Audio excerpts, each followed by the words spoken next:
Бәйләм шешәкләр Россия президенты Владимир Путин телеграммасы һәм район башлыгы Рауль Кузюров бүләге. Гөлмиҗамал Билдановна үзенең бер гасырга шак кына тулып бетмәгән юбилеен шулай истә калдырачак. 4 бала үстергән, 9 ынык, 7 ынык яраткан әби булган тыл хезмәтчәненең урыны бүген түрдә. Etimden 5 yaşından kaldım, ben 6 yaştan sonra bir şekat okudum. Soğuş başlangıcında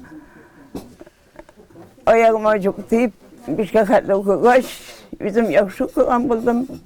Tukladım onları, annem kalkuzlar ayakkabı taktırdılar. Yalan ek varayım, salkında da şundan beri kalkuz istedim, indi 55 yaşa kaldı.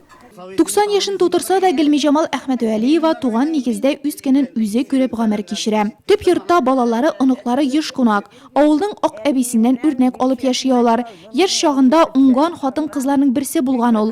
Бәйләгән, туй мәҗлесләргә камыр ризыклары пешереп торган. Мин әбиемне алык юбилей белән тәбрик итәм. Без аның безнең янында булуына бик шатбыз. Әби безгә үрнәк булды. Үрнәк булачак та без аны яратабыз.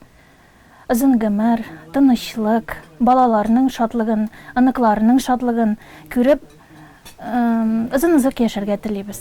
Мондый гүзәл затлар булганда тормыш ямьле дә, матур да. 8 март бәйрәме уңаеннан бүген аларның һәрберсе рәхмәт сүзләренең иң олысына лаек.